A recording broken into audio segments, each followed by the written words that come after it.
ஒரு கிராமத்தில் ஒரு பொண்ணும் ஒரு பையனும் ஒரு குடும்பத்தை எதிர்த்து ஓடி போய் திருமணம் செய்த பிறகு அடுத்தடுத்து நடந்த உயிர் பலிகளும் அமானுஷங்களை பற்றி தாங்க முழுமையாக பார்க்க போயிடும். இன்னைக்கு பார்க்கக்கூடிய இந்த வீடியோவும் கொஞ்சம் கூட த்ரில்லிங் மற்றும் அமானுஷம் குறையாமல் நீங்கள் அப்படி எதிர்பார்க்குறாங்க. இது வரைக்கும் நம்மளுடைய சேனலை சப்ஸ்கிரைப் பண்ணாமல் பார்த்துட்டு இருந்தீங்கன்னா சப்ஸ்கிரைப் பண்ணிட்டு பக்கத்தில் இருக்கக்கூடிய பெல் பட்டனையும் சேர்த்து கிளிக் பண்ணிக்கோங்க. நான் உங்கள் Afsar. Welcome to Afsar investigation.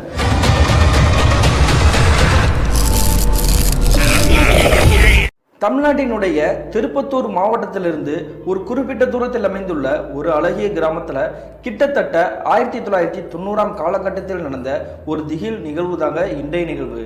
இந்த சம்பவத்தை நமக்கு மின்னஞ்சல் மூலியமாக ஷேர் பண்ணியது ஜோசப் அப்படிங்கிறவர் தாங்க. இது இவருக்கு நினைச்சான்னு பார்த்தீங்கன்னா இல்லைங்க, இவருடைய கிராமத்தில் நடந்ததாக சொல்லப்பட்ட ஒரு திகில் நிகழ்வு தாங்க. அப்படி என்ன நடந்துச்சுன்னு பார்த்தீங்கன்னா கிட்டத்தட்ட 1990ஆம் காலகட்டத்தில் இவங்களுடைய கிராமத்தை பொறுத்த வரைக்கும் ஒரு 40 குடும்பங்கள் வாழ்ந்துட்டு இருக்காங்க.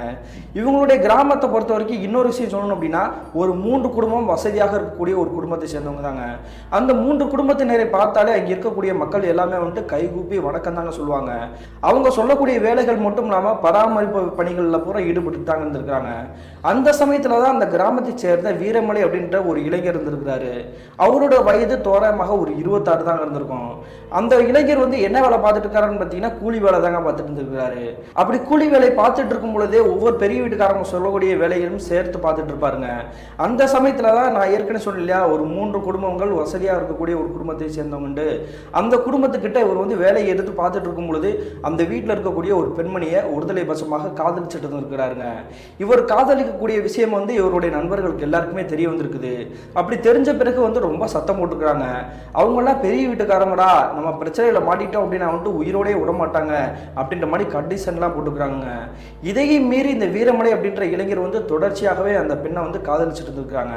அந்த சமயத்தில் அந்த பெண்மணியோட பேர் என்னன்னு பார்த்தீங்கன்னா வசந்தி தாங்க. அந்த வசந்திக்கும் இந்த பையன் வந்து நம்மளை வந்து காதலிக்கிறான் அப்படின்ற மாதிரி தாங்க அவங்களுக்கும் தெரிய வந்திருக்குது. ஆரம்பத்தில் ஒதுங்கி போனாலுமே ஒரு கட்டத்தில் அவங்களுக்குமே இந்த பையன் மேலே வந்து காதல் வயப்பட்டிருக்காங்க. அதுக்கு பிறகு வந்து தன்னந்தனிமையில் யாருமே பார்க்காத நேரத்தில் வந்து இருவரும் வந்துட்டு பேசிக்கிட்டு தாங்க இருந்துக்கிறாங்க. இதை வந்து இவங்களுடைய நண்பர்கள் மற்றும் தோழிகள் எல்லாருக்குமே இந்த விஷயம் தெரிய வந்திருக்குது. அதன் பிறகுமே இந்த வசந்தி மட்டும் இல்லாமல் இந்த வீரமலைக்கிட்டையும் சத்தம் போட்டு தான் இருந்திருக்காங்க. அதே மாதிரியே இந்த வீரமலைக்கு இன்னொரு நெருங்கிய உற்ற நண்பர் இன்னொருத்தர் இருந்திருக்கிறாரு. அவருடைய பேர் என்னன்னு பார்த்தீங்கன்னா முனியப்பன் தாங்க. அந்த முனியப்பனை பொறுத்த வரைக்கும் பொருளாதாரத்தில் கீழோங்கி இருக்கக்கூடிய ஒரு குடும்பத்தை சேர்ந்தவர் தான். இருந்தாலுமே வந்து யாருக்குமே எதுக்குமே பயப்படாம நேர்மை நியாயமா இருக்கக்கூடிய ஒரு நபர் தாங்க. அந்த 3 குடும்பங்கள் வசதியாக இங்க இருக்கக்கூடிய மக்களுக்கு வந்து வேலை கொடுத்துருக்காங்க இல்லையா, அந்த வேலையில ஒரு வேலையில கூட இவர் வந்து ஈடுபடவே மாட்டாருங்க. இவருக்கு கிடைச்ச வேலையை மட்டும் தான் செஞ்சுட்டு இருப்பாரு. அவங்க சொல்லக்கூடிய எந்த ஒரு வேலையுமே வந்து தட்டி கழிச்சிடுவாரு. அந்த சமயத்துல இவங்க காதலிக்கக்கூடிய விஷயம் தெரிஞ்ச பிறகுமே வந்துட்டு என்ன பண்றாருன்னா சப்போர்ட் தான் பண்றாரு. நீங்க காதலிக்கிற வந்து உங்களுடைய குடும்பத்தினருக்கு வந்து தெரிஞ்சிச்சு அப்படின்னா என்ன பண்ணிடுவாங்க, அவங்களுக்கு என்ன கொம்பா முளைச்சிருச்சு, நான் பார்த்துக்கிறேன்டா, எவனா இருந்தாலும் நான் வெட்டி தலையை வீசிடுவேன்டா அப்படின்ற மாதிரி தாங்க ஆக்ரோஷமா பேசிட்டு இருக்காரு. அதன் பிறகு வந்து ஒரு கட்டத்தில் வந்து என்ன பண்ணிக்கிறாங்க பார்த்தீங்கன்னா இந்த பெண்மணியோட வீட்டில் வந்து தெரிய வந்திருக்குது. அதே மாதிரி தாங்க இந்த வீரமலை வந்து என்ன பண்ணிக்கிறாருன்னா அவங்களுடைய வீட்டுக்கு தெரிஞ்சிச்சு, நம்ம இனிமேல் இந்த கிராமத்தில் வந்து வாழ முடியாது, நம்ம எப்படியாவது ஓடி போய் திருமணம் பண்ணிடணும் அப்படின்ற மாதிரி தாங்க முடிவெடுத்து ஒரு நாள் தோராயமாக இரவு ஒரு 10 மணி இருந்திருக்கும். அந்த சமயத்தில் உங்களுடைய கிராமத்தில் இருக்கக்கூடிய மக்கள் அனைவருமே வந்து நல்லா தூங்கிட்டு இருந்திருக்காங்க. பொதுவாகவே 1990 நிறைய இடத்துல வந்து தெரிஞ்சிருக்கும் கிராமப்புற பகுதியில் வந்து விளக்குகள் அதிகமாக இருக்காது. அது மட்டும் இல்லாமல் 8 மணிக்கெல்லாம் வந்து மக்கள் வந்து தூங்கிடுவாங்கங்க. அந்த சமயத்தை யூஸ் பண்ணி தான் இவங்க வந்து ஓடி போய் திருமணம் பண்ணிடலாம் அப்படின்ற மாதிரி தாங்க முடிவெடுத்து இவருடைய நண்பர் கார்லே முனியப்பன் அவரோட உதவியோட இவங்க அந்த 3 பேருமே வந்து என்ன பண்றாங்கன்னா அந்த ஊரை விட்டு காலி பண்ணி ஓடி போறாங்க. அப்படி ஓடி போன பிறகு அங்கே இருக்கக்கூடிய மக்கள் எல்லாருமே சுற்றி முற்றி தேடி பார்த்துருக்காங்க. அப்படி தேடி பார்க்கும் பொழுது இந்த 3 பேர் வந்து எங்கே போனாங்கன்னு தெரில. அந்த சமயத்தில் தாங்க மறுநாள் காலையிலேயே விடிஞ்சிருச்சு. விடிஞ்ச பிறகு வந்துட்டு இந்த வீரமலைக்கு உதவியாக அந்த முனியப்பனுடைய வீட்டுக்கு போய் பார்க்குறாங்க. அப்படி வீட்டுக்கு போய் பார்க்கும் பொழுது அவங்களுடைய மனைவின்னு ஒருத்தவங்க இருக்காங்க, இந்த முனியப்பனுடைய மனைவி. அவங்களுமே ஆளை காணோம். வீட்டோட கதவு வந்து திறந்து இருக்குதுங்க, ஆனால் வீட்டுக்குள்ளே யாருமே இல்லை. அப்போ ஒருவேளை வந்துட்டு வீரமலை மட்டும் இல்லாமல் அவங்களுடைய காதலி இந்த முனியப்பன் அவங்களுடைய மனைவி இந்த 4 பேருமே இந்த ஊரை விட்டு ஓடி போயிட்டாங்களா அப்படின்ற மாதிரி தாங்க கோவத்தோடு அங்கிட்டு இங்கிட்டு தேடி அலைஞ்சிட்டு இருக்கிறாங்க. ஆனால் இவங்க வந்து எங்கேயும் தேடியுமே வந்துட்டு யாரையுமே வந்து கண்ட சிக்கவே கிடையாது. அதனால இந்த 3 குடும்பத்தினர் வந்து என்ன பண்ணுறாங்கன்னா ரொம்ப கோவத்தில் கொந்தளிச்சுட்டு இருக்காங்க. இந்த 3 குடும்பத்தினரை பற்றி சொல்லணும் அப்படின்னா வந்துட்டு எல்லாருமே ஒருத்தருக்கு ஒருத்தர் வந்து உறவுக்காரங்களாம் கிடையாது. ஆனால் ஒரே சமூகத்தை சேர்ந்தவங்க அப்படின்றனால ஒருத்தருக்கு ஒரு பிரச்சனை அப்படின்னா வந்துட்டு மீதமுள்ள 2 குடும்பத்தினர் வந்து இந்த பிரச்சனை வந்து ஜாயின் பண்ணிக்கிறாங்களாங்க. அதன் பிறகு வந்துட்டு இந்த வசந்தியோட குடும்பத்தினர் வந்து என்ன பண்றாங்க அப்படின்னா, இந்த வீரமலையோட உற்ற நண்பர்கள் அந்த கிராமத்தை சேர்ந்த உங்களுடைய சமூகத்தை சேர்ந்தவங்க இருப்பாங்க இல்லையா, அவங்க எல்லாருமே அடிச்சு விசாரிக்க ஆரம்பிக்கிறாங்க. உங்களுடைய நண்பர்கள் மட்டும் அங்கே கூட போனவங்க யாருமே வந்துட்டு எங்கே போனாங்கன்றது தெரியல, உங்களுக்கு தயவு செஞ்சு தெரிஞ்சா சொல்லிருங்க, இல்லை அப்படின்னா வந்து அடிப்பட்ட செத்துருவீங்க அப்படின்ற மாதிரி தாங்க மிரட்டியிருக்காங்க. ஆனால் இவங்களுடைய நண்பர்கள் வந்து வாயவே திறக்கவே இல்லைங்க. கடைசியாக என்ன சொல்கிறாங்க அப்படின்னா வந்துட்டு அவங்க வந்து திருமணம் பண்ணிக்கிறான்றதுக்காக தான் போயிருக்காங்க. ஆனால் எப்போ போனாங்க, எந்த ஊருக்கு போனாங்கன்றது எங்களுக்கு தெரியாது, தெரிஞ்சா ஒருவேளை அவங்கக்கிட்ட வந்து நாங்கள் காட்டி கொடுத்துறோம், எங்களை வந்து கொன்றாதீங்க அப்படின்ற மாதிரி தாங்க ஊன்னு அழுதுருக்காங்க. அதன் பிறகு இவங்களை வந்து கேட்டு விசாரிக்கிறது வந்து வேஸ்ட்டு, ஒருவேளை நம்ம கையில் சிக்கினா அவங்களை வந்து போட்டு தள்ளிடுவோம் அப்படின்ற மாதிரி தாங்க இந்த வசந்தியோட குடும்பத்தினர் வந்து அவங்கள விட்டுட்டு போயிட்டாங்க. இந்த சம்பவம் நடந்து கிட்டத்தட்ட 1 மாத காலகட்டங்கள் கடந்திருக்குங்க. இந்த 1 மாத காலகட்டங்கள் கடந்துமே வந்துட்டு இந்த வசந்தி அவங்களுடைய அந்த கூட போன அனைவருமே வந்துட்டு எங்கே போனாங்க, எங்கே இருக்காங்க அப்படின்றது வந்து தெரியவே இல்லைங்க. இப்படி இருக்கும்போது தாங்க தோராயமாக ஒரு நாள் ஒரு அதிகாலையில் ஒரு 4 மணி இருந்திருக்கும். அந்த சமயத்தில் அந்த கிராமத்தை சேர்ந்த ஒரு பஸ் நிறுத்தத்துக்கு தாங்க ஒரு வயதான ஒரு முதியவர் வந்து அந்த இடத்துக்கு வந்து வந்துட்டு இருக்கிறாரு. அந்த வயதான நபரை பொறுத்த வரைக்கும் அந்த கிராமத்தில் இருக்கக்கூடிய ஒரு உரக்கடை வைத்திருக்கக்கூடிய ஒரு நபர் தாங்க. விடிய காலையில் ஒரு 5 மணிக்கு தாங்க அந்த கிராமத்தில் வந்து பஸ் வந்து டயத்துக்கு தான் வரும். நம்ம 4 மணிக்கே போயிட்டோம் அப்படின்னா வந்து 5 மணியில் வரக்கூடிய பஸ்ஸில் வந்து ஏறி நம்ம வந்து உரக்கடைக்கு தேவையான உரங்கள் எல்லாமே வாங்கிக்கிட்டு மறுபடியும் நம்மளோட கிராமத்துக்கு வந்துடலாம் அப்படின்ற மாதிரி தாங்க முடிவெடுத்து அந்த பஸ் நிறுத்தத்தில் வந்து உட்காந்துருக்கிறாரு. அப்படி உட்காந்துருக்கக்கூடிய இடத்துல வந்து ஒரு திட்டு இருந்திருக்குது. அந்த திட்டு ரொம்ப உயரமான திட்டுலாம் கிடையாதுங்க. சுற்றியும் வந்துட்டு அங்கிட்டு இங்கிட்டும் வந்துட்டு வயல் வரப்பா இருந்திருக்குது. நடு பகுதியில் சாலை பகுதி, அதன் ஓரத்துலேயே ஒரு சின்ன திட்டு தாங்க இருந்திருக்குது. அந்த திட்டில் உட்காந்து கிட்டத்தட்ட ஒரு 1/4 மணி நேரம் கடந்திருக்கும். அந்த சமயத்தில் இவருடைய முதுகுப்புறம் பின்னாடி இருக்கு இல்லையா, அந்த பின்புறத்திலே வந்துட்டு யாரோ ஒருத்தவங்க 5 விரல் பதிக்கிற மாதிரி தாங்க சொல்லு நடிச்சுக்கிறாங்க. அடிச்ச உடனே வழி தாங்க முடியாம டக்குன்னு இந்த முதியவர் வந்து அங்கிட்டு இங்கிட்டு சுற்றி முற்றி திரும்பி பார்த்துருக்கிறாரு. அப்படி பார்க்கும்பொழுது இவருக்கு பேரெதிர்ச்சி. என்ன காரணம் பார்த்தீங்கன்னா, இந்த இடத்துல இவரை தவிர வேற யாருமே காணோம், யாருமே இல்லை. ஆனால் முதுகுல வந்து யாரோ அடிச்ச மாதிரி இருக்குதே, பயங்கரமா வலிக்குதே அப்படின்ற மாதிரி தாங்க தேடி பார்த்துருக்கிறாரு. சரி, ஒருவேளை நம்மளுடைய கற்பனையா இருக்கலாம்ல அப்படின்ற மாதிரி தாங்க நினைச்சிட்டு மறுபடியும் இந்த திட்டில் உட்காந்துருக்கிறாரு. கிட்டத்தட்ட ஒரு 3 நிமிஷம் கழிஞ்சுமே வந்து இவருடைய முதுகு பின்புறத்தில் வந்து யாரோ ஒருத்தவங்க சொல்லுன்னு அடிக்கிற மாதிரி தாங்க தெரிஞ்சுக்குது. இந்த தடவை அடிக்கக்கூடிய அடி வந்து ரொம்ப பலமா இருக்குது, வலியும் தாங்க முடியல. எவன்டா இந்த வேலையை பார்க்கறது, ஆம்பளை இருந்தா நேருக்கு நேரம் வாங்கடா அப்படின்ற மாதிரி தாங்க சத்தம் போட்டு கத்திட்டு இருக்காரு. இவர் என்ன நினைச்சிருக்காரு பார்த்தீங்கன்னா, யாரோ ஒருத்தர் வந்து வேணுக்குனே தான் பண்ணிட்டு இருக்காங்க அப்படின்ற மாதிரி தாங்க சத்தம் போடுறாரு. ஆனா மறுபடியும் இவருடைய வாழ்க்கையிலே மறக்கவே முடியாத ஒரு காட்சி கொஞ்ச நேரத்தில் நடக்க போகுது அப்படின்றது வந்து இவருக்கு தெரிஞ்சிருக்காதுங்க. அப்படி என்ன நடந்திருக்கு பார்த்தீங்கன்னா, இவர் நின்று கத்திட்டு இருக்கக்கூடிய இடத்துல இருந்து அந்த சாலை பகுதியில் வந்து ஏதோ ஒரு ஒன்று வந்து உருண்டு வந்துட்டு இருக்குது. என்னடா அது, ஏதோ ஒன்று வந்து உருண்டு வந்துட்டு இருக்குது, அது என்னது அப்படின்ற மாதிரி தாங்க அதிர்ச்சியோட பக்கத்தில் போய் பார்க்குறாரு. அப்படி பார்த்து அடுத்த நிமிஷமே இவருடைய வாழ்க்கையை மறக்கவே முடியாத காட்சி தாங்க. என்ன நடந்திருக்குன்னு பார்த்தீங்கன்னா, அந்த சாலை பகுதியில் உருண்டு வந்திருக்கக்கூடிய அந்த ஒரு பொருள் இருக்கு இல்லையா, அது பொருள் கிடையாதுங்க, ஒரு மனிதனுடைய தலை தான். அந்த தலையை பார்த்து அடுத்த நிமிஷமே அந்த முக தோற்றத்தை வச்சே தெரிஞ்சுக்கிச்சுங்க அது யாரு என்ன அப்படின்றது. ஆனால் பயத்தில் நடுங்கிக்கிட்டே இவருக்கு என்ன பண்ணுறதுன்னு தெரியாமல், திக்கும் தெரியாமல் திசையும் தெரியாமல் அங்கிட்டு இங்கிட்டு தள்ளாடிக்கிட்டே ஓடிட்டு இருக்கிறாருங்க. அப்படி ஓடிக்கிட்டே இருக்கும்பொழுது பின்புறத்தில் வந்து யாரோ ஒரு ஆண்மகன் வந்து ஆங்காரமாக அழுதுகிட்டே ஒரு விஷயத்தை வந்து தொடர்ந்து சொல்லிட்டு இருக்கிறாருங்க. அண்ணா, நான் இங்கே தான் இருக்கேன், என்னை ஊரில் கொண்டு போய் விட்டுருங்க, என்னை வந்து பார்த்தேன்னு நீங்கள் சொல்லுங்க அப்படின்ற மாதிரி தாங்க சொல்லிட்டு இருக்கிறாரு. இதை கேட்ட உடனே இவருக்கு ஈரக்குலையே நடுங்கி போயிடுச்சு. அதன் பிறகு வந்துட்டு இவர் என்ன பண்ணுறாருன்னா, தலை தறிக்க ஓடிக்கிட்டு நம்ம வந்து கிராமத்துக்கு போயிடலாம் அப்படின்ற மாதிரி தாங்க மறுபடியும் இவருடைய ஊருக்குள்ளேயே நுழைஞ்சிட்டாருங்க. அதே மாதிரி காலையில் விடிஞ்ச பிறகு உங்களுடைய மனைவி கிட்ட நடந்த விஷயத்தெல்லாம் சொல்ல போறாருங்க. ஒருவேளை நம்ம சொன்னோம் அப்படின்னா வந்து எதுவும் பிரச்சனை வந்துருமா அப்படின்ற மாதிரி நினச்சிக்கிட்டு அவர் பார்த்த அந்த நபர் யாரு என்னன்றதை சொல்லவே கிடையாது. இப்படி கிட்டத்தட்ட ஒரு வார காலகட்டம் கடந்திருக்கும். அன்றைய இரவு தோராயமாக ஒரு நேரம் ஒரு 11 மணி இருந்திருக்கும். அந்த சமயத்தில் உங்களுடைய கிராமத்தில் இருக்கக்கூடிய ஒரு மாட்டு வட்டிக்காரர் வந்து அதே சாலை பகுதியில் தாங்க வந்துட்டு இருக்கிறாரு. அப்படி சாலை பகுதியில் வந்துட்டு இருக்கும் பொழுது இவர் நிற்கக்கூடிய இடத்துல இருந்து ஒரு 100 மீட்டர் தள்ளி தாங்க யாரோ ஒரு நபர் வந்து நிற்கிற மாதிரி தெரியுது.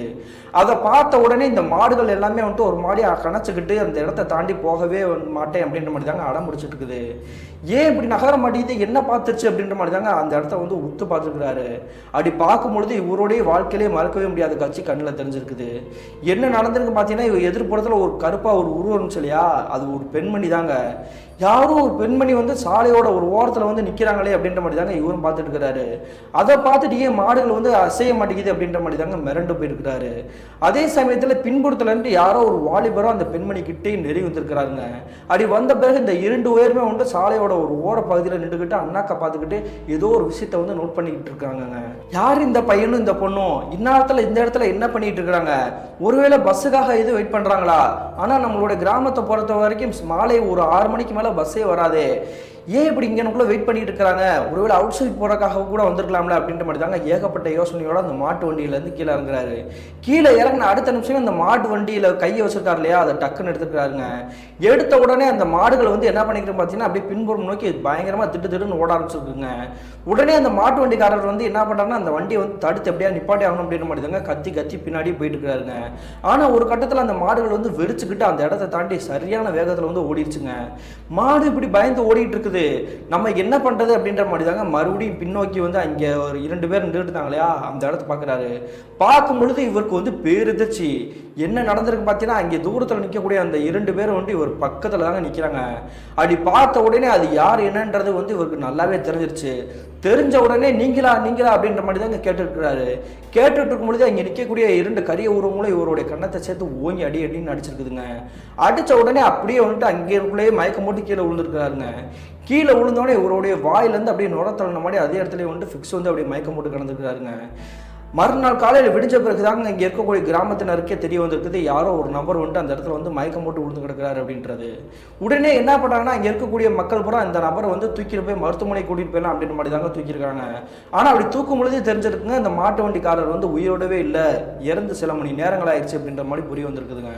அதன் பிறகு அந்த கிராமத்தை சேர்ந்த அந்த 3 குடும்பத்தினர் தானே பெரிய குடும்பத்தை சேர்ந்தவங்க. அப்படி விஷயத்த சொன்ன பிறகு அந்த நபருடைய சடலத்தை எடுத்துகிட்டு போய் சுடுகாட்டில் போய் எரிச்சிட்டு வந்திருக்காங்க.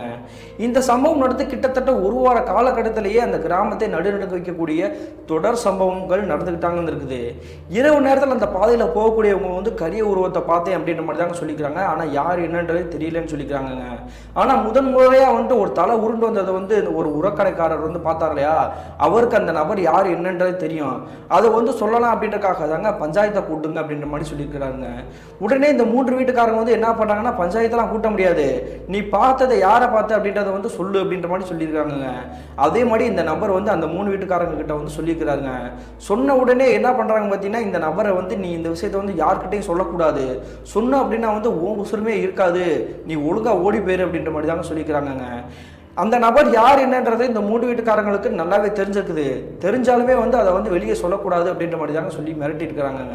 ஆனால் இந்த நபர் என்ன பண்ணிக்கிறான்னு பார்த்தீங்கன்னா ஊருக்கு மத்தியிலே போய் அந்த நபர் யார் என்னன்றது தெரியும், அவருடைய ஆன்மா தான் இங்கே இருக்கக்கூடிய நிறைய மக்களை வந்து பயமுறுத்திட்டு இருக்குது, அந்த மாட்டு வண்டிக்காரரை போட்டு தள்ளினதுமே அந்த ஆன்மாவாக தான் இருக்கும் அப்படின்ற மாதிரி தாங்க பயத்தில் உளறிட்டே சொல்லிட்டு இருந்திருக்கிறாரு.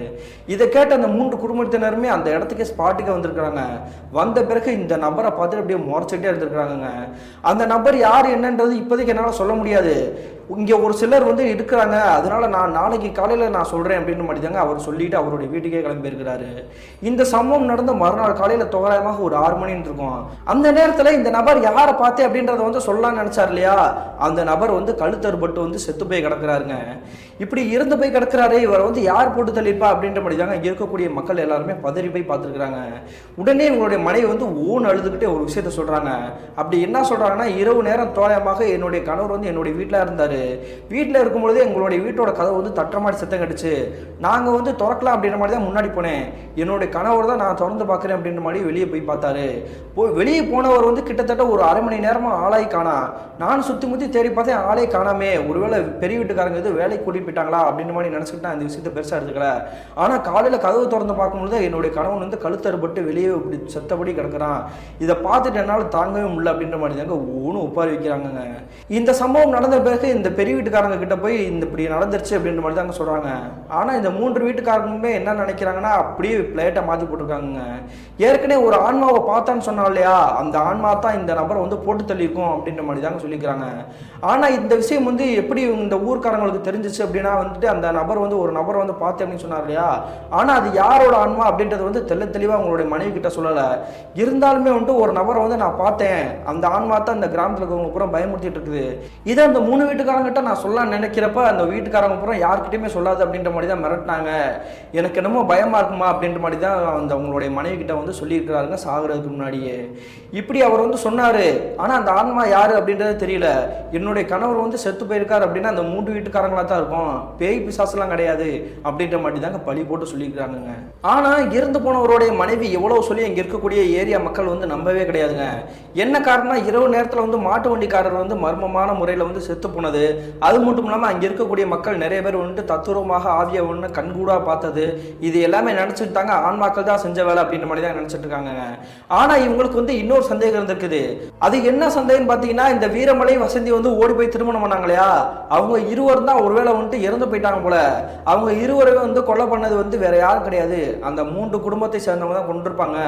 அவங்களோட ஆவிகள் தான் வந்து பாடாப்படுத்திட்டு இருக்குது.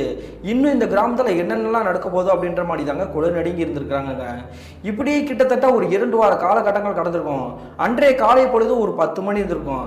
அந்த சமயத்தில் இவங்களுடைய கிராமத்தில் வரக்கூடிய பஸ் நிறுத்தத்தில் வந்து ஒரு பஸ் வந்து நிற்கிது. அந்த பஸ்ஸில் இருந்து ஒரு பொண்ணு ஒரு பையனை தாங்க கீழே இறங்குறாங்க. அதை பார்த்த உடனே அங்கே இருக்கக்கூடிய சமூகத்தினரை சேர்ந்த அனைத்து மக்களுக்குமே வந்துட்டு ஈரக்குழியும் நடுங்கி போயிடுச்சு. என்ன காரணம் பார்த்தீங்கன்னா, அந்த பஸ்ஸில் இருந்து இறங்குறது வந்து வேற யாருமே கிடையாதுங்க, வசந்தி அவங்களுடைய கணவரான வீரமலையும் தாங்க. இந்த இருவரும் வந்து இறந்து போய் ஆவியாக தான் இருக்காங்க நம்ம நினச்சிட்டு இருக்கோம். ஆனால் இருவருமே வந்து உயிரோடு இருக்காங்களே அப்படின்ற மாதிரி தாங்க பார்த்துட்டு மிரண்டு போய் நிற்கிறாங்கங்க. அதன் பிறகு வந்து இவங்க கிட்ட ஓடி வந்து கேட்குறாங்கங்க, என்னப்பா அப்படி பண்ணிட்டீங்க நீங்கள் 2 பேரும், உங்களால் இங்கே இருக்கக்கூடிய கிராமத்து மக்கள் அனைவருக்குமே வந்துட்டு ரொம்ப கஷ்டம்ப்பா. நீங்கள் போன பிறகு ஏகப்பட்ட பிரச்சனை நடந்துட்டு இருக்குது. உன்னுடைய நண்பர்கள் எல்லாத்தையுமே அந்த 3 வீட்டுக்காரங்க வந்து அடின்னு அடிக்க ஆரம்பிச்சிட்டாங்க. அப்படி அடிச்சுமே நீங்கள் எங்கே போனீங்க என்ன ஆனீங்கன்றதை வந்து எதுவுமே நாங்கள் சொல்லவே கிடையாது. நீங்கள் இந்த இடத்த விட்டு காலி பண்ணி வேறு எங்கிட்ட போய் பத்திரமா இருங்க, இல்லை அப்படின்னா வந்து உன்னுடைய அப்பா உன்னுடைய உறவுக்காரங்க எல்லாருமே வந்து உங்கள் 2 பேர்த்தையும் வந்து உயிரோடே விட மாட்டாங்க அப்படின்ற மாதிரி தாங்க அங்கே இருக்கக்கூடிய மக்கள் சொல்லிக்கிறாங்க. அதே மாதிரி இவங்க கூட இருக்கக்கூடிய உற்ற நண்பர்கள் வந்து அந்த கிராமத்தை சேர்ந்தவங்க இருக்காங்க இல்லையா, ஏற்கனவே அந்த 3 வீட்டுக்காரங்கிட்ட அடி வாங்கினவங்க, அவங்க என்ன பண்ணுறாங்க பார்த்தீங்கன்னா, இந்த வீரமலை மட்டும் இல்லாமல் வசந்தியை வந்து பாதுகாப்பான இடத்துக்கு தாங்க கூட்டிகிட்டு போகிறாங்க. அந்த இடம் எங்கே இருக்கு பார்த்தீங்கன்னா, உங்களுடைய கிராமத்துலேருந்து ஒதுக்குப்புறமாக இருக்கக்கூடிய முட்கள் புதர்களாக மண்டி இருக்கக்கூடிய ஒரு இடத்துல வந்து இடிஞ்ச ஒரு கட்டடம் இருந்திருக்குது. அந்த கட்டடத்தில் தாங்க பாதுகாப்பாக வச்சுட்டு இருந்திருக்காங்க. அப்படி இந்த பாதுகாப்பான இடத்துக்கு வந்த பிறகு வசந்தி வந்து ஏகப்பட்ட கேள்விகள் இவங்களை பார்த்து கேட்க ஆரம்பிக்கிறாங்க. நாங்கள் போன பிறகு இந்த கிராமத்தில் என்னென்னமோ பிரச்சனை நடக்குன்னு சொன்னீங்க இல்லையா, அது என்னென்ன எதுவுமே எங்களுக்கு வந்து தெரியாது, கொஞ்சம் சொல்கிறீங்களா அப்படின்ற மாதிரி கேட்குறாங்க. அதன் பிறகு இந்த உற்ற நண்பர்கள் அனைவருமே நடந்த விஷயத்தை போல சொல்லியிருக்காங்க. இதை கேட்ட பிறகு வசந்தி அவங்களுடைய கணவர் வீரமலை இருக்காங்க இல்லையா, இருவருமே வந்துட்டு கண் கலங்க நிற்கிறாங்க. அதே சமயத்தில் அங்கே இருக்கக்கூடிய உற்ற நண்பர்களை வந்துட்டு இவங்க இருவரையும் பார்த்துட்டு ஒரு கேள்வி கேட்குறாங்க. ஆமாம், ஓடி போய் திருமணம் பண்ண நீங்கள் 2 பேரும் இந்த கிராமத்துக்கு வந்துட்டீங்க, ஆனால் உங்களுக்கு உதவி பண்ண முனியப்பன அவங்களுடைய மனைவி வந்து எங்கே போனாங்க என்ன ஆனாங்கன்னு தெரியல, அவங்க ஏன் வரலையா, பக்கத்து கிராமத்தில் எதுவும் இருக்காங்களா அப்படின்ற மாதிரி தாங்க விசாரிச்சுட்டு இருக்காங்க. இதை கேட்ட அந்த இருவருக்குமே வந்து தூக்கி வாரி போட்டுருச்சு.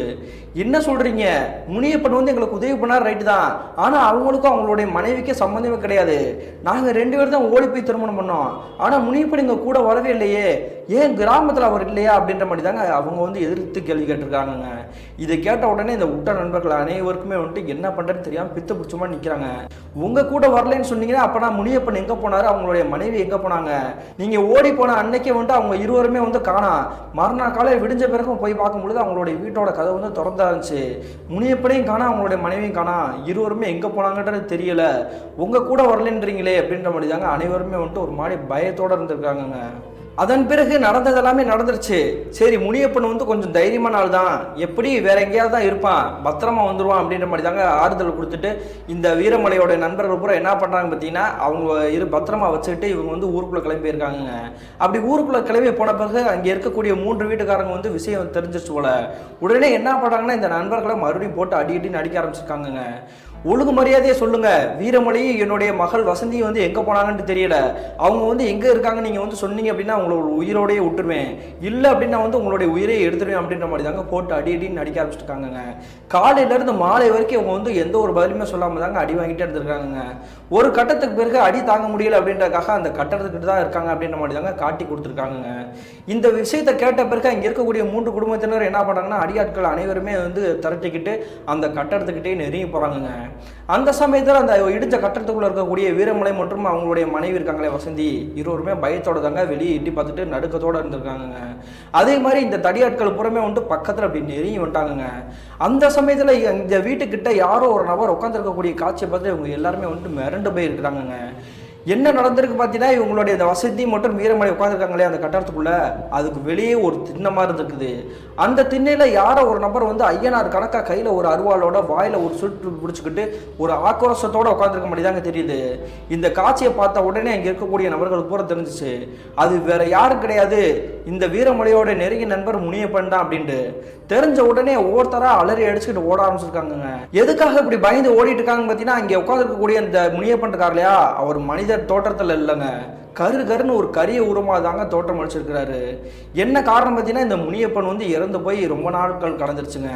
இந்த விஷயத்தை தெரிஞ்சுக்கிட்டாங்க அங்கே இருக்கக்கூடிய அடியாட்கள் எல்லாருமே வந்துட்டு அலறி அடிச்சுட்டு ஓடி இருக்காங்கங்க. ஆனால் வசந்தியோட அண்ணன் மட்டும் அவங்களுடைய அப்பா வந்து என்ன பண்ணிக்கிறாங்க பார்த்தீங்கன்னா, அவன் பெரிய கும்பனா, நாங்கள் பார்த்துக்குறோம் அப்படின்ற மாதிரி தாங்க பக்கத்தில் நெருங்கி வந்திருக்காங்க. அதே சமயத்தில் இங்கே ஓடிட்டு இருக்கக்கூடிய ஆட்களை பார்த்துட்டு இந்த வசந்தி மற்றும் வீரமலை என்ன நினைக்கிறாங்கன்னா, எதுக்கு யாரையோ பார்த்துட்டு இப்படி அலறி அடிச்சுட்டு ஓடிட்டு இருக்காங்க அப்படின்ற மாதிரி தாங்க நேஸ் அப்படி வந்து வெளியே எட்டி பார்த்துருக்காங்க. அப்படி பார்க்கும்பொழுது இவங்களுடைய வாழ்க்கையிலே கற்பனையே பண்ண முடியாத காட்சி கண்கள் முன்னாடி தெரிஞ்சுக்குது. என்ன நடந்திருக்குன்னா, நான் ஏற்கனவே சொன்னேன் இல்லையா, இந்த முனியப்பன் வந்து தத்ரூபமாக இருக்கிறாருண்டு, அந்த கரி உருவத்தை இவங்களுடைய கண்களாலையும் பார்த்துருக்காங்கங்க.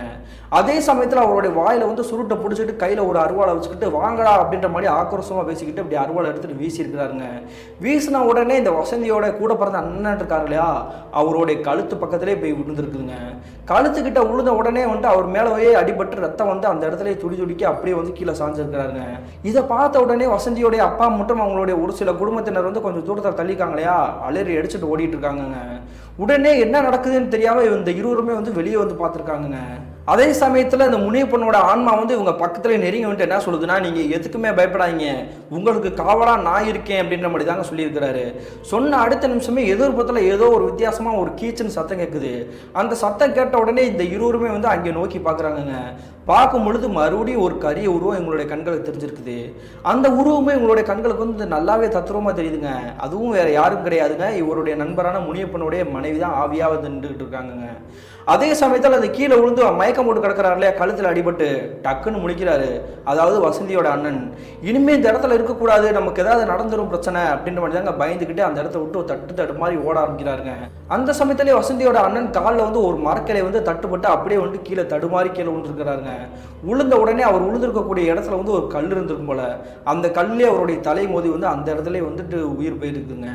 அதன் பிறகு வந்து வசந்தியும் அவங்களுடைய கணவர் என்ன பண்ணுறாங்கன்னா, கிராமத்தில் என்ன நடக்குதுன்றதை பார்க்கணும் அப்படின்ற மாதிரி தாங்க அலறி அடிச்சு பயத்தோடு ஓடுறாங்க. என்னதான் இவங்களுடைய நண்பன் வந்து தத்ரூபமாக இருந்தாலுமே அவர் எப்படி இறந்தாரு என்னன்றது தெரியவில்லையா, அதை வந்து தெரிஞ்சுக்கணும் அப்படின்றக்காக தான் தைரியமாக அந்த கிராமத்துக்குள்ளே நுழையிறாங்க. அப்படி கிராமத்துக்குள்ளே நுழைஞ்ச பிறகு தாங்க இவங்களுக்கு இன்னொரு விஷயமே தெரிய வந்திருக்குது.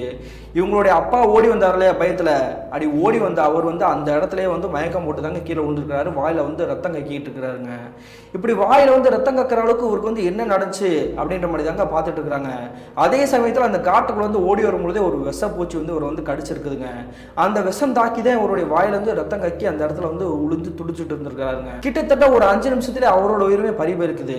அதன் பிறகு அங்க இருக்கக்கூடிய அடியாட்கள் வந்து என்ன சொல்றாங்கன்னா, எங்களை வந்து மன்னிச்சுக்கோங்க அப்படின்ற மாதிரி தாங்க ஊருக்கு மத்தியிலே வந்து காலில் வந்து மன்னிப்பு கேட்டுக்கிறாங்க. அதுக்கு பிறகுதாங்க நடந்த எல்லா விஷயத்தையுமே அங்க இருக்கக்கூடிய அடியாட்களே சொல்லி முடிக்கிறாங்க. என்ன நடந்திருக்கு பார்த்தீங்கன்னா, சில மாதங்களுக்கு முன்னாடி இந்த வசந்தி மற்றும் வீரமலை வந்து திருமணம் பண்ணிக்கிறக்காக ஓடி போனாங்க இல்லையா, அந்த சமயத்தில் இந்த முனியப்பன் தாங்க உதவி பண்ணி அவங்களை வந்து வழி அனுப்பிச்சு வச்சிருக்காரு. அப்படி வழி அனுப்பிச்சு வச்ச பிறகு வந்து இந்த முனியப்பன் வந்து இந்த வசந்தியோட குடும்பத்தினருடைய கண்களுக்கு வந்து தட்டுப்பட்டுருக்காருங்க. அப்படி தட்டுப்பட்ட உடனே இந்த முனியப்பனை வந்து தேடி துரத்திட்டு இருந்திருக்காங்க. அப்படி துரத்தும் பொழுது இந்த முனியப்பன் வந்துட்டு ஓடி மறைஞ்சிருக்கிறாரு. மறைஞ்ச பிறகு இவங்களுடைய வீட்டுக்கே நெருங்கி போய் முனியப்பனுடைய மனைவியை போட்டு அடின்னு அடிச்சு அவங்களை வந்து சித்திரவதைப்படுத்திருக்காங்க. அப்படி கொடுமைப்படுத்தி இவங்க வந்து தெரியாத ஒரு இடத்துல வச்சுதாங்க அந்த பெண்மணியை வந்துட்டு போட்டு தள்ளிக்கிறாங்க. தன்னுடைய மனைவியை கொண்டுட்டாங்களே, இவங்களை வந்து சும்மா விடக்கூடாது அப்படின்ற மாதிரி தாங்க முனியப்பனு கையில ஒரு சுருட்டோட இன்னொரு கையில அருவாளோட அப்படி துரத்தி இருந்திருக்கிறாரு. ஆனா இங்க இருக்கக்கூடிய அடியாட்கள் அதிகமாக இருக்கிறாங்க அப்படின்ற காரணத்தினால இவரால் எதிர்த்து சண்டை போட முடியல. அதே இடத்துலயே இவரையுமே வெட்டி கொண்டுறாங்க. அப்படி கொண்ட பிறகு இந்த இருவருடைய சடலத்தை வந்து நம்ம வச்சு கொண்டிருக்கோம் அப்படின்றது வந்து தெரிஞ்சிச்சுன்னா நம்மளோட கிராமத்து மக்களே வந்து நம்மளை வந்து காட்டி கொடுத்துருவாங்க அப்படின்ற மாதிரி தாங்க பயந்துக்கிட்டு அந்த சாலை பஸ் நிறுத்தம் இருக்கு இல்லையா, அங்க இருக்கக்கூடிய ஒரு வயல் வரப்பு திட்டமேட்டு கிட்ட தாங்க உள்ள குழி தோண்டி புதைச்சிட்டு மேலே வந்து செடிகளாக நட்டு வச்சிருக்காங்க. இப்படி இந்த இருவரை கொண்டது வந்து எங்களுடைய முதலாளிகள் தான், அதனால தான் அந்த ஆன்மாக்கள் வந்து அவங்கள வந்து பழி தீர்த்துடுச்சு, எங்களை மன்னிச்சுக்கோங்க, நாங்கள் கூட இருந்தோமே தவிர நாங்கள் பெருசாக எந்த தவறும் செய்யலை அப்படின்ற மாதிரி தாங்க மன்னிப்பு கேட்டுருக்காங்க. அதன் பிறகு தாங்க இங்கே இருக்கக்கூடிய கிராமத்து மக்களுக்கு எல்லா விஷயமே தெரிய வந்திருக்குது. உடனே இந்த விஷயத்தை கேட்ட பிறகு வசந்தி மட்டும் வீரமலை கூட இருக்கக்கூடிய உட்ட நண்பர்கள் இருக்காங்க இல்லையா, அந்த கிராமத்தை சேர்ந்தவங்க எல்லாருமே கதறி எழுதிட்டு இருக்காங்க. இத்தனை நாளாக வந்து இவங்களுடைய நண்பர் முனியப்பன் அவங்களுடைய மனைவி வந்து உயிரோட எங்கேயோ நல்லா வாழ்ந்துருக்காங்க அப்படின்ற மாதிரி தான் நாங்கள் நினைச்சோம். ஆனால் ஆன்மாக்களாக வந்து எங்ககிட்ட வந்து சொல்லி புரிய வைக்கிறதுக்காக தான் எங்களை வந்து பயமுறுத்திருக்காங்கன்றது எங்களுக்கு தெரியாமல் போயிடுச்சு. அது மட்டும் இல்லாமல் இந்த சம்பவத்தில் வந்து கடைசனத்தை வந்து காவலாக இருந்து எங்களை வந்து காப்பாற்றிருக்காங்க அப்படின்ற மாதிரி தாங்க அவங்களுக்கு புரிய வந்திருக்குது. அதே மாதிரி அந்த மாட்டு வண்டிக்காரர் வந்து வேற யாரும் கிடையாதுங்க, இந்த முனியப்பனை வந்து கொண்டாரு இல்லையா, அந்த அடியாளில் ஒருத்தவர் தாங்க. அதனால தான் அந்த மாட்டு வண்டிக்காரர் வந்து விஷங்கக்கி இறந்து போயிருக்கிறாரு. இன்னொரு விஷயம் குறிப்பிட்டோம்னா, அந்த கிராமத்தை சேர்ந்த ஒரு நபர் வந்து ஆவியை வந்து தத்துவமாக நான் பார்த்தேன், அந்த ஆன்மா யார் என்னன்றது தெரியும், மறுநாள் காலையில் அந்த கிராமத்து மக்கள் முன்னாடியே நான் வந்து சொல்கிறேன் அப்படின்ற மாதிரி சொல்லிட்டு மறுநாள் காலையில் கழுத்து அறுபட்டு செத்து போய் கிடந்தார் இல்லையா, அவரை வந்து போட்டு தள்ளினது வந்து வேறு யாரும் கிடையாதுங்க, இந்த 3 பெரிய வீட்டுக்காரங்க இருக்காங்க இல்லையா, அவங்க தான் போட்டு தள்ளியிருக்காங்கங்க. அப்படி இவங்க போட்டு தள்ளுறது காரணம் என்னன்னு பார்த்தீங்கன்னா, அந்த ஆன்மாக்கள் யார் என்னன்றது தெரியும், முனியப்பன் அவங்களுடைய மனைவி தான் ஆன்மாவாக தெரியுறாங்கன்ட்டு. இதை வந்து ஊர் மக்களுக்கு முன்னாடி இவன் சொல்லிட்டான் அப்படின்னா வந்துட்டு எல்லா பிரச்சனையும் நம்ம மாட்டிக்கிறோமே, எல்லா தப்புமே நம்ம தான் செஞ்சோன்றது தெரிய வந்துடும், அதனால தான் இவனோட உயிரோட விடக்கூடாது அப்படின்ற மாதிரி தாங்க போட்டு தள்ளிக்கிறாங்கங்க. இப்படி நடந்த எல்லா விஷயமே தெரிந்த பிறகு இங்கே இருக்கக்கூடிய கிராமத்து மக்கள் எல்லாமே கதறி கதறி அழுக ஆரம்பிக்கிறாங்கங்க. அதன் பிறகு இவங்களுடைய கிராமத்தில் அமானுஷ்யமும் தாக்கம் இல்லாமல் நிம்மதியாக தாங்க வாழ்ந்துருக்காங்கங்க. கிட்டத்தட்ட 1990ஆம் காலகட்டத்தில் என்னுடைய கிராமத்தில் நடந்ததாக சொல்லப்பட்ட ஒரு திகில் நிகழ்வு தான் பிரதர் இந்த நிகழ்வு. இந்த சம்பவம் வந்து எனக்கு எப்பயோ சின்ன வயசுலேயே தெரியும், ஆனால் இப்போ தான் ஞாபகம் வந்து உங்களுக்கு வந்து நான் சென்ட் பண்ணியிருக்கேன் அப்படின்ற மாதிரி தாங்க சொல்லி முடிச்சுக்கிறாரு. இந்த சம்பவத்தை நமக்கு ஷேர் பண்ணிய ஜோசப் ஒரு நன்றி சொல்லிக்கிறாங்க. மீண்டும் இது போன்ற தரமான திரளான சுவாரஸ்யமான நிகழ்வுடன் உங்களை சந்திக்கும் வரை நான் உங்கள் அப்சர்.